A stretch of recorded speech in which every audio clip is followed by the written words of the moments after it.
Hello guys, welcome back to our channel. Matrices का जो भी हमारा 11th स्टैंडर्ड का सिलेबस है वो हम ऑलरेडी कंप्लीट कर चुके हैं। मतलब हम ट्रांसपोज ऑफ मैट्रिक्स तक ऑलरेडी पढ़ चुके हैं। अब हम स्विच कर रहे हैं मैट्राइसेस के 12th स्टैंडर्ड के सिलेबस पे। सो 12th स्टैंडर्ड के सिलेबस में मैट्राइसेस की शुरुआत होती है एलिमेंट्री ट्रांसफॉर्मेशन से। अब मैट्राइसेस के टोटल 3 एलिमेंट्री ट्रांसफॉर्मेशन होते हैं। अब एलिमेंट्री ट्रांसफॉर्मेशन मतलब क्या? ट्रांसफॉर्मेशन मतलब चेंज, ट्रांसफॉर्म करना, चेंज करना। तो हम मैट्रिक्स को ट्रांसफॉर्म करने वाले हैं with the help of doing operation on it's elements.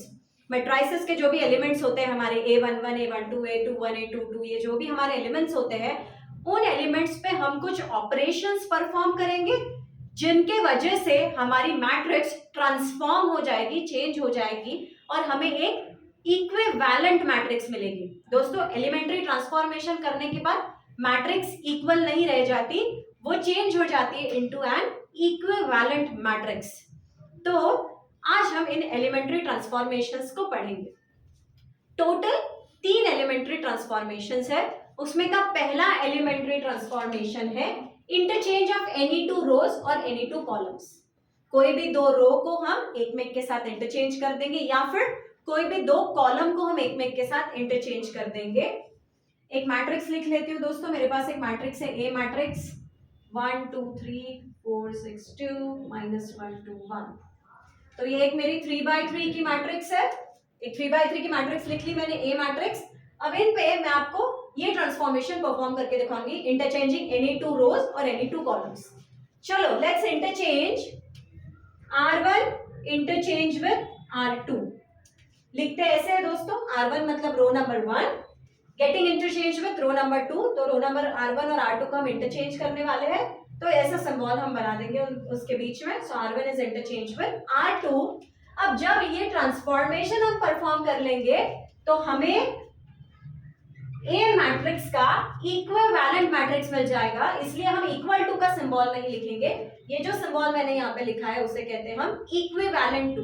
तो A matrix is equivalent to, interchange कर देती हूँ। अब R1 को मैं R2 को ऊपर लिख लेती हूँ 4 6 2 4 6 2। R1 को लिख देती हूँ R2 की जगह पे 1 2 3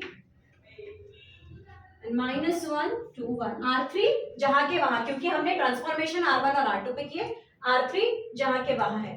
अब ये मैट्रिक्स जो पहले हमारा ए मैट्रिक्स था और ये मैट्रिक्स इक्वल नहीं है दोस्तों, ये एक में को इक्विवेलेंट है। तो जब भी हम ट्रांसफॉर्मेशंस परफॉर्म करते हैं उसके बाद मैट्रिक्स इक्वल नहीं रह जाते, मैट्रिक्स हो जाते हैं इक्विवेलेंट। रो ट्रांसफॉर्मेशन समझ गया, कॉलम का भी करके देखते हैं। इसी पे करेंगे C1 इंटरचेंज विद C3 करते हैं। सो A इक्विवेलेंट हो जाएगा।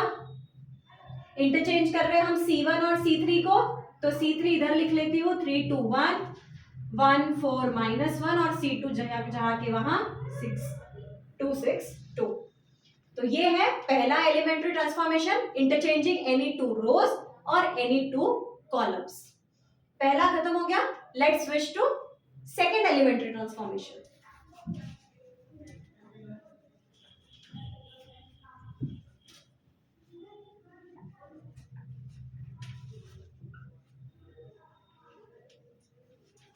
दोस्तों, सेकेंड एलिमेंट्री ट्रांसफॉर्मेशन है मल्टीप्लाइंग एनी रो और column by a non zero scalar. Scalar मतलब कांस्टेंट, ये तो हम जानते हैं। तो अब हम क्या करने वाले हैं, किसी भी एक रो को या किसी भी एक कॉलम को एक नॉन जीरो स्केलर से, नॉन जीरो मतलब जिसकी वैल्यू जीरो नहीं है, स्केलर से, कांस्टेंट से मल्टीप्लाई करने वाले हैं। ये करने के बाद भी हमें एक इक्विवेलेंट मैट्रिक्स मिल जाती है। अब हमारे पास ए मैट्रिक्स है 1 2 3 6 2 1 1 2 -1। सो this is our A matrix. इस ए मैट्रिक्स पे हम ये ट्रांसफॉर्मेशन परफॉर्म करेंगे। ट्रांसफॉर्मेशन लिख लेती हूं मैं, R1 चेंजेस टू। दोस्तों, मैं जैसे रीड कर रही हूं उसे वैसा ही ट्रांसफॉर्मेशन होने वाला है। R1 मतलब row number 1 changes to 3 times R1। मतलब परफॉर्म क्या करना है मुझे ट्रांसफॉर्मेशन, कि मैं रो नंबर 1 को मल्टीप्लाई करने वाली हूं 3 से। तो चलो करते हैं। ए इक्विवेलेंट, अभी सिर्फ R1 चेंज होने वाली है, R2 और R3 जैसे कि वैसे लिख लेते हैं। 6 2 1 1 2 -1, और R1 के सारे एलिमेंट्स को मल्टीप्लाई करेंगे हम 3 से। सो 3 into 1 is 3, 3 into 2 is 6, 3 into 3 is 9। तो अब ये मिल गया हमें इक्विवेलेंट मैट्रिक्स जिसमें हमने ये ट्रांसफॉर्मेशन परफॉर्म किया है, R1 changes to 3 times R2। यही ट्रांसफॉर्मेशन हम कॉलम पे भी कर सकते हैं, कॉलम पे कर लेते हैं। C2 changes to -6 times C2, मतलब हम कॉलम नंबर 2 को एक नॉन जीरो स्केलर से, scalar can be negative and positive, सिर्फ जीरो नहीं हो सकता दोस्तों, तो नॉन जीरो स्केलर से मल्टीप्लाई कर रहे हैं। सो हमें एक इक्विवेलेंट मैट्रिक्स मिलने वाली है। चेंज होने वाला है सिर्फ C2, तो हम C1 को जैसे के वैसे लिख लेंगे, C3 को जैसे के वैसे लिख लेंगे, और C2 के सारे एलिमेंट्स को हम मल्टीप्लाई करेंगे -6 से। -6 into 2 is -12, -12 and -12। तो हमें मिल गई ये इक्विवेलेंट मैट्रिक्स। तो ये था सेकंड एलिमेंट्री ट्रांसफॉर्मेशन जिसमें हम किसी भी रो या किसी भी कॉलम को एक नॉन जीरो स्केलर से, कांस्टेंट से मल्टीप्लाई कर देते हैं। थर्ड एलिमेंट्री ट्रांसफॉर्मेशन देखते हैं दोस्तों।